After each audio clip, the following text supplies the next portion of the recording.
The bridge snapped under the weight of their arrogance, crashing into the water as laughter echoed from the HOA board who thought they had finally broken him. What they didn't know was that this bridge was more than wood and stone. It was blood, legacy, and memory, and tearing it down unleashed something far darker than they could imagine. Before we begin, make sure to like this video and comment where you're watching from, so I know you're here for every twist of this story. The bridge does not fall in silence. It crunches, groans, then snaps like a bone, and the board members smirk as if justice finally showed up wearing their badges. Karen folds her arms, young face sharpened by victory, telling everyone he brought this on himself. The man doesn't flinch. He watches the pieces tumble and accepts every splinter as a receipt. He built that span beside his father, hands raw, breath shot through with plans bigger than money. Neighbors came with casseroles and jokes, and the bridge turned strangers into a street. Karen never came. She arrived later with bylaws and a smile that meant signatures. She called the bridge non-compliant, a hazard, a stain on resale values. Today, she calls it gone. Officers stand between sides like referees at a rigged match. Karen speaks fast, rehearsed, accusing him of threatening volunteers. He shakes his head once, slow enough to be defiance.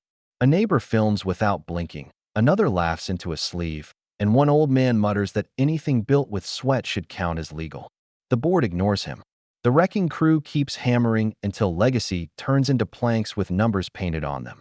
He steps forward and a guard lifts a hand. The man stops. "Fine," he says, "let them finish." His voice surprises them because it carries no plea, only accounting.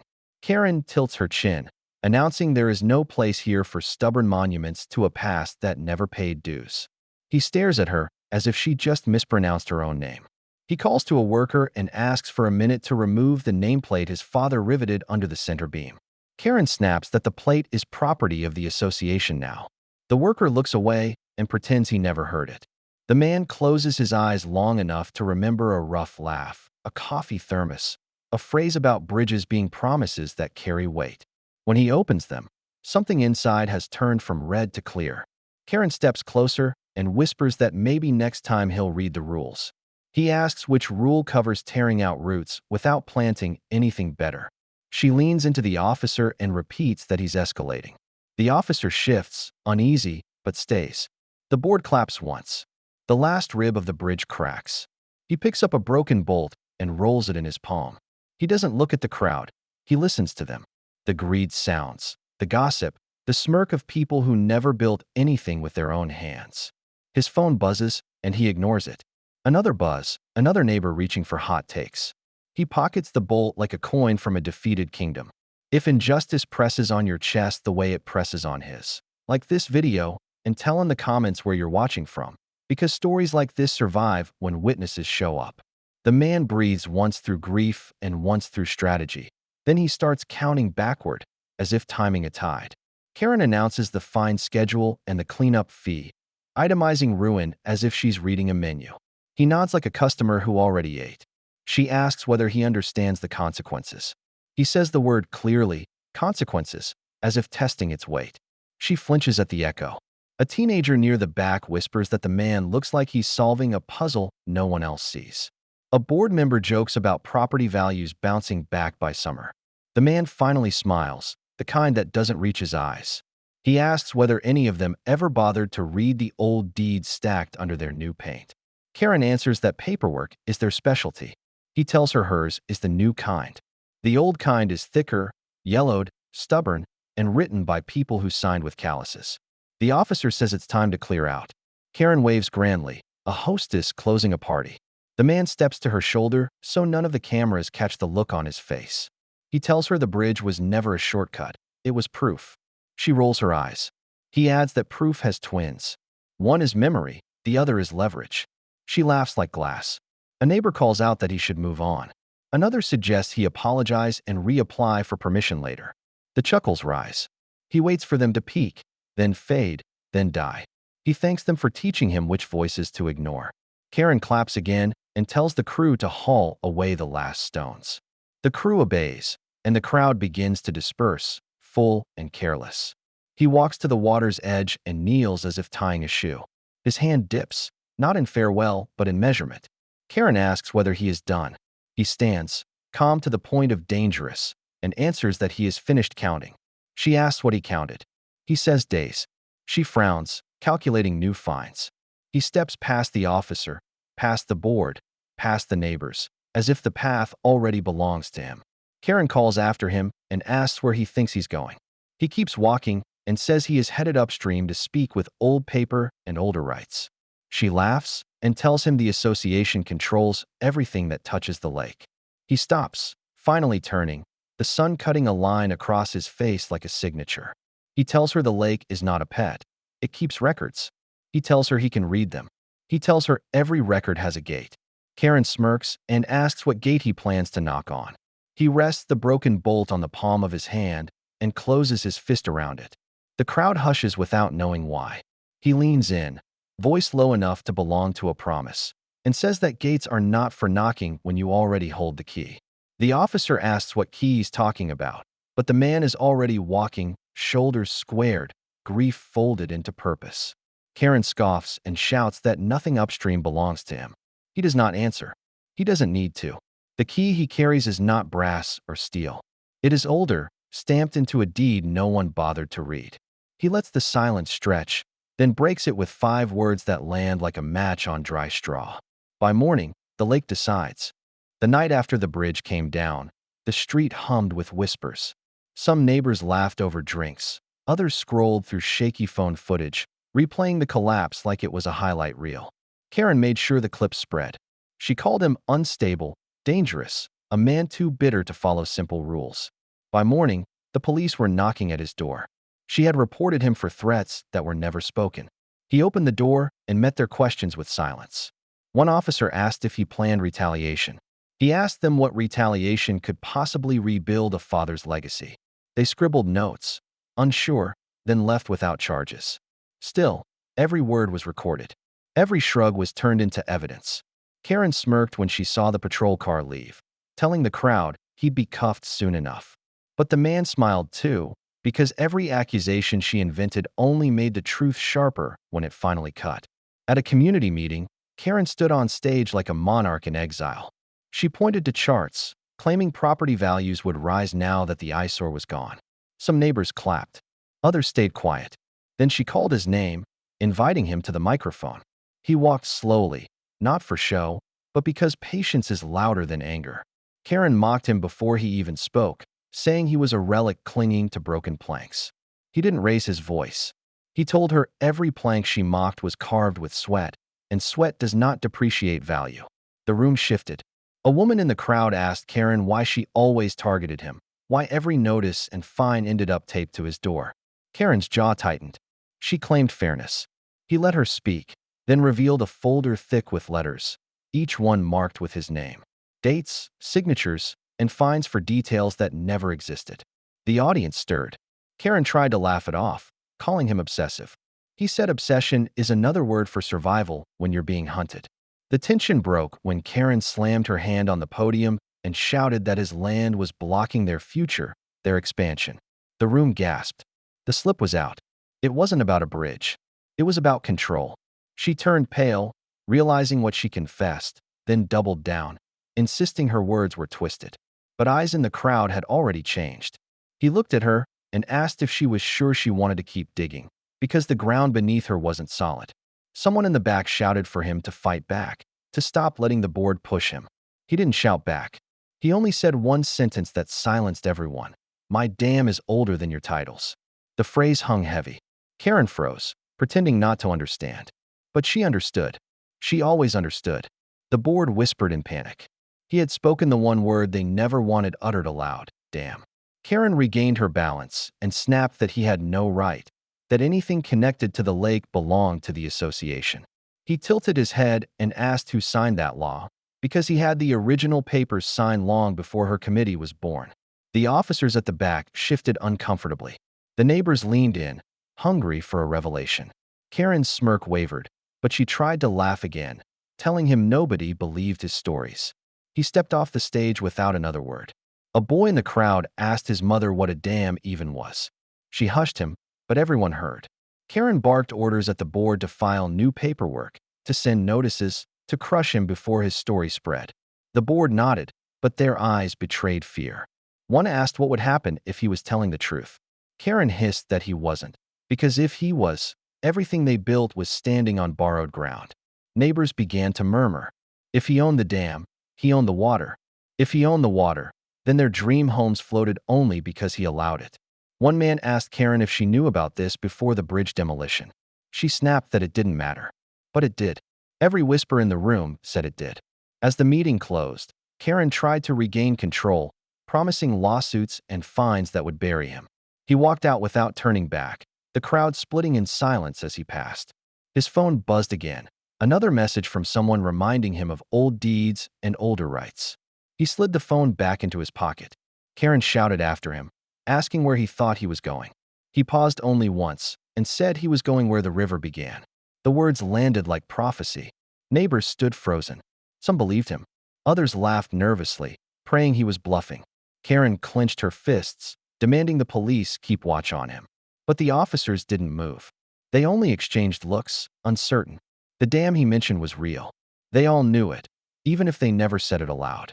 And if he held the keys to that gate, then every house, every dock, every million-dollar dream resting on that lake was no longer theirs. It was his. He sat at his kitchen table with papers spread like battle plans. The folder that Karen mocked now looked like a weapon, every yellowed page stamped with signatures older than the HOA itself. The dam was there in ink, its rights spelled out in sentences no committee could erase. He traced his father's handwriting, steady, careful, the kind of script written by men who didn't waste words. This wasn't nostalgia anymore. This was leverage sharpened into steel. Karen stormed onto his property before sunrise, voice cutting like a blade. She accused him of trespassing on association land, of stealing what belonged to everyone. He held up a deed and asked her to read the date. She sneered, saying paper didn't scare her, money did. He told her money couldn't stop gravity. Her laugh cracked, but she covered it by calling him desperate. He answered that desperation is what a drowning person feels. She wasn't drowning yet, but she would know the taste soon enough. Neighbors gathered as she shouted, her voice shrill with authority that rang hollow.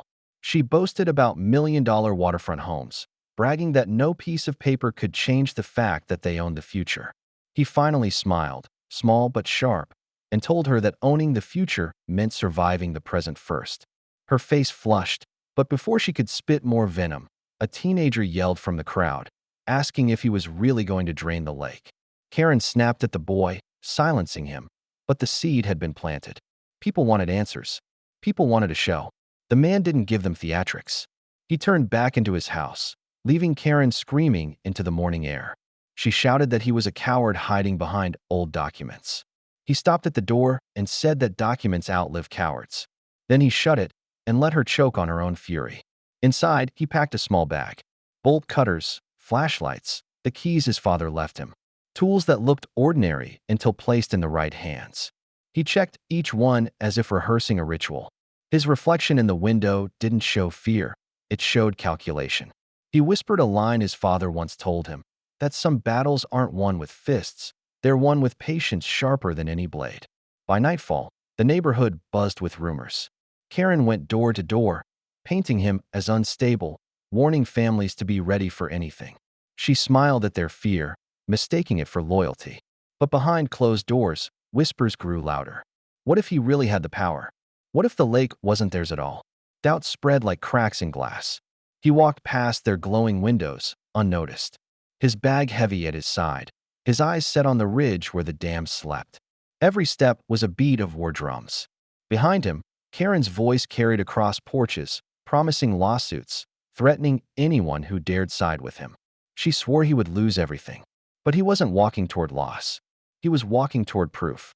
Halfway up the hill, his phone buzzed. A message from an old friend, someone who remembered the dam before the lakefront became currency. It read, "They don't know what you hold." He tightened his grip on the bolt cutters and replied with nothing. The silence was enough. At the ridge, he paused. The dam loomed, quiet, waiting. He brushed dust from the padlock, the same padlock his father had once used. He pulled the cutters from his bag and held them in his hands. The weight was not just metal. It was legacy, revenge, and choice. He lifted them slowly, hearing Karen's laugh in his memory, her voice dripping with arrogance, her certainty that she owned him. His jaw clenched, the cutters bit down, and the first snap echoed like a gunshot across the valley. He stood there, breathing heavy, holding the broken lock in his hand. For the first time, Karen's power felt small. For the first time, the ground beneath their dream homes trembled in silence. He whispered to himself that bridges may fall, but water answers to no committee.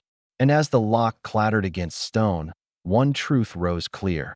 The gate was his, and the night was just beginning. The first rush of water began like a whisper, sliding through cracks that had been locked away for decades.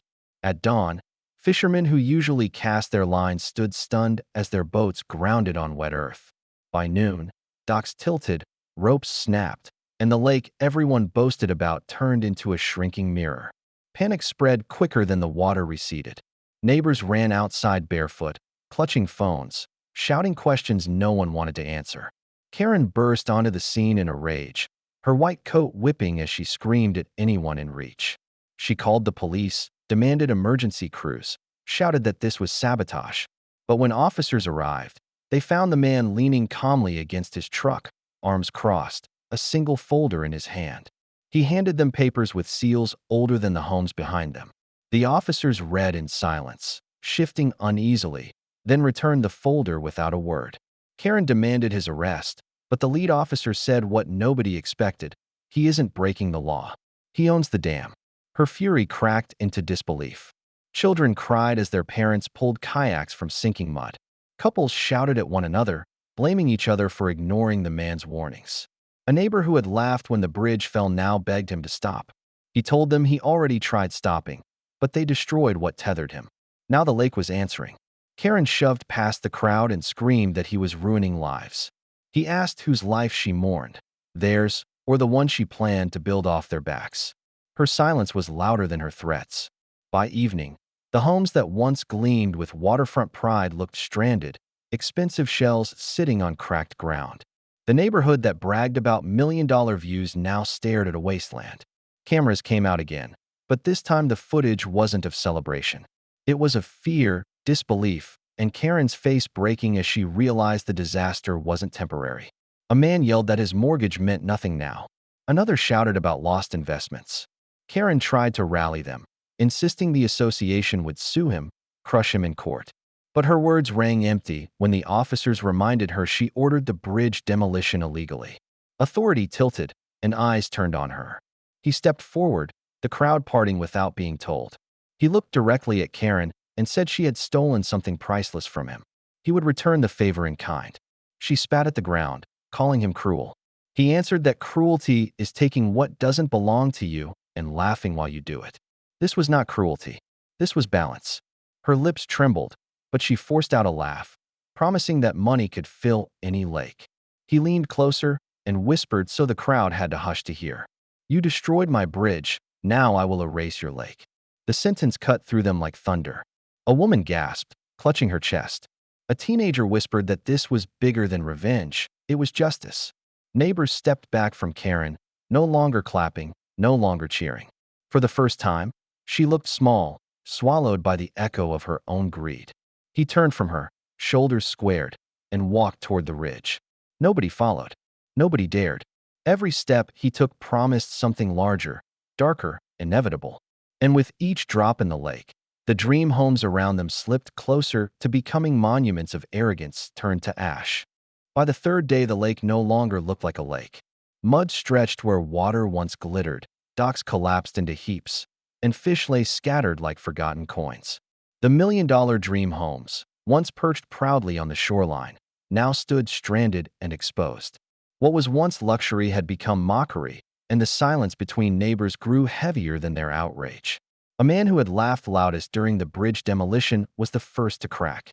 He marched to the front yard of the man they had mocked and begged him to stop.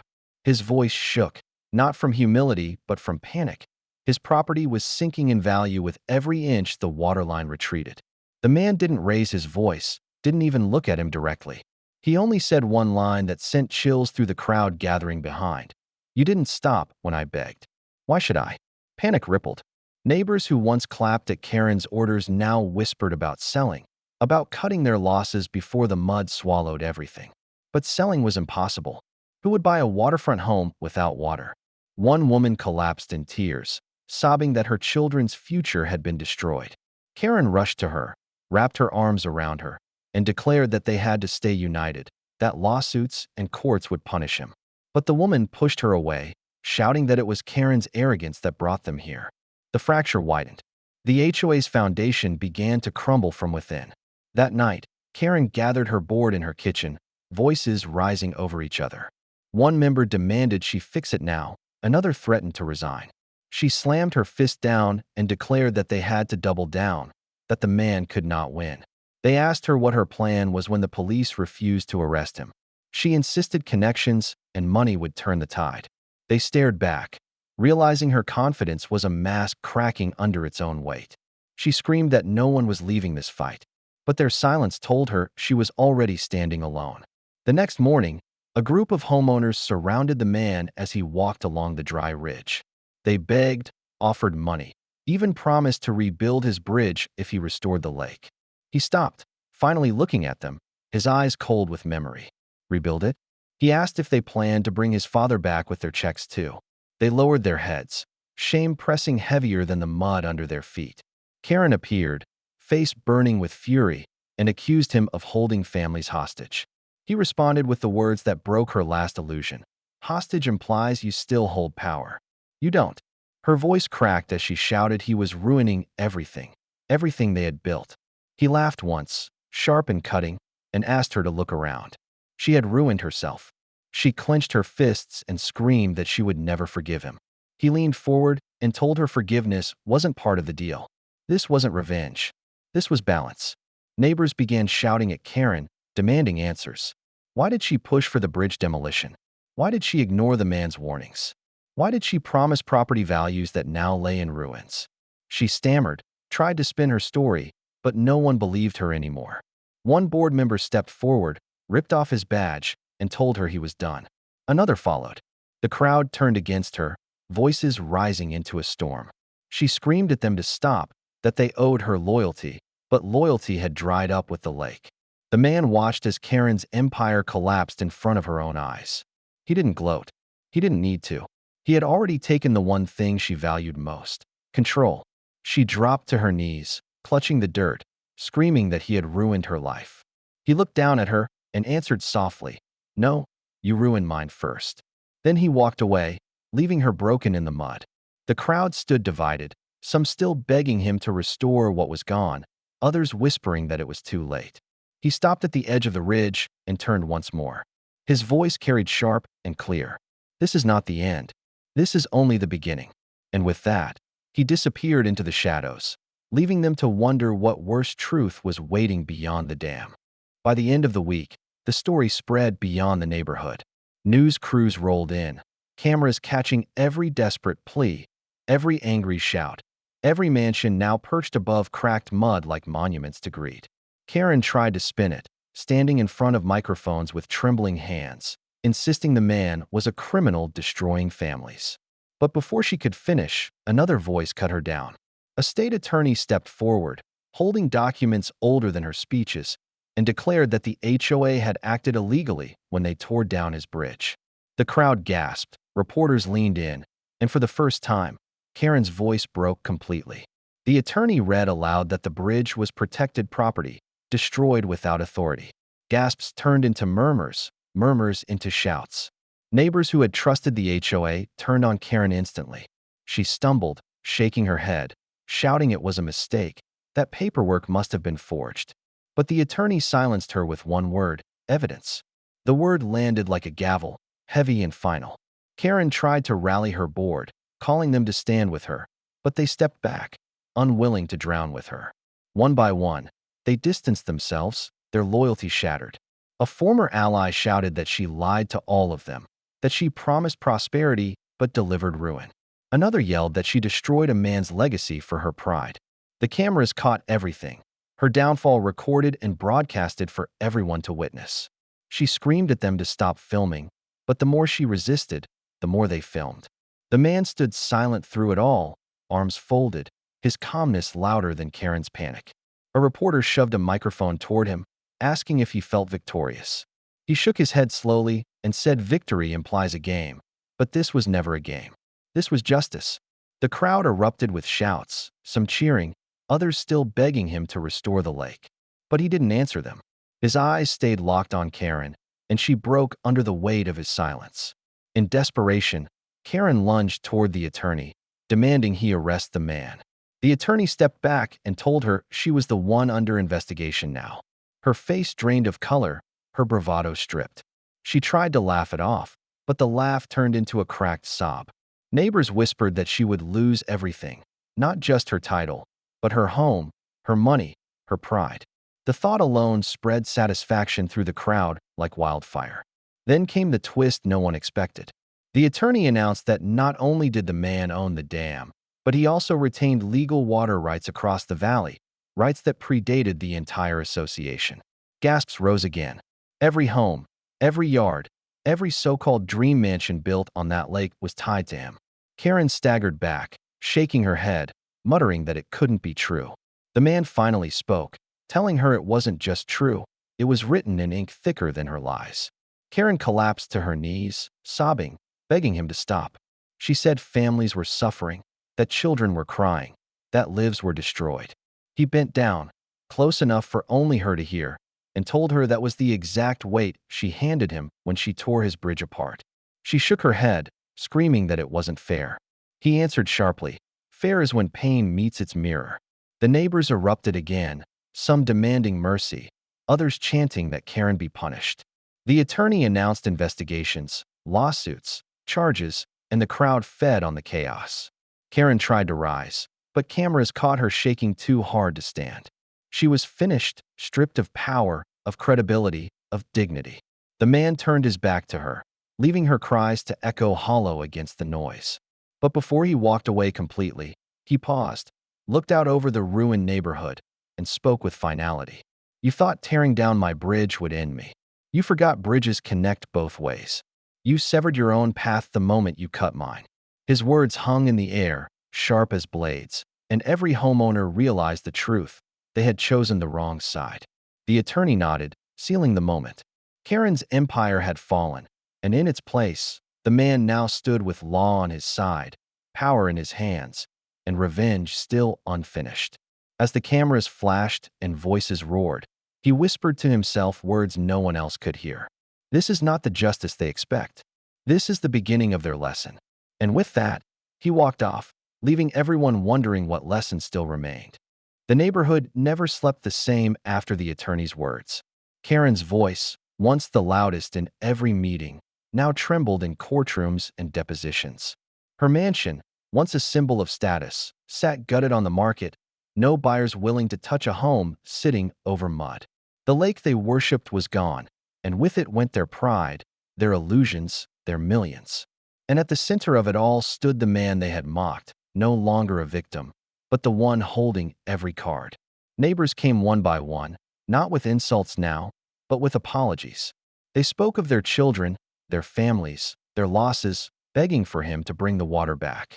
Some knelt, others offered money, others swore loyalty if only he would restore what they had lost. He listened, silent, his eyes betraying no triumph. Finally, he asked a single question that cut them all open. "When my bridge fell, where were these voices?" Silence followed, heavier than stone. They had no answer. Karen appeared again, her arrogance shattered, but her desperation burning like fire. She clutched papers, offering settlements, begging him to accept deals.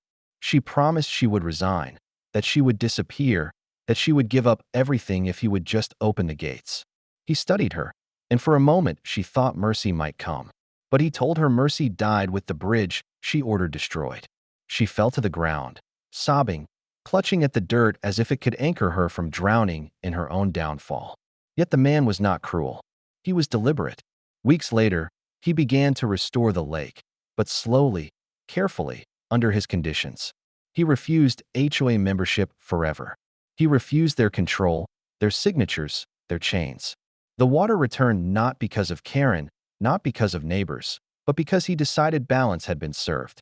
The lake filled again, but the scars remained visible, a reminder carved into every homeowner's mind that their empire stood only because he allowed it. Karen never recovered. She lost her position, her money, and finally her home. Rumors spread that she was forced to sell her mansion for pennies, disappearing into a quiet corner of the city, stripped of her power, haunted by the memory of a man she thought she could break. The board dissolved, neighbors turned bitter, lawsuits piled until the very word HOA became poison on their lips.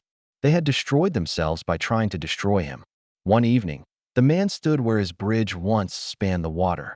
He watched the reflection ripple where his father once stood beside him, hands scarred, voice steady, telling him never let them take what you built.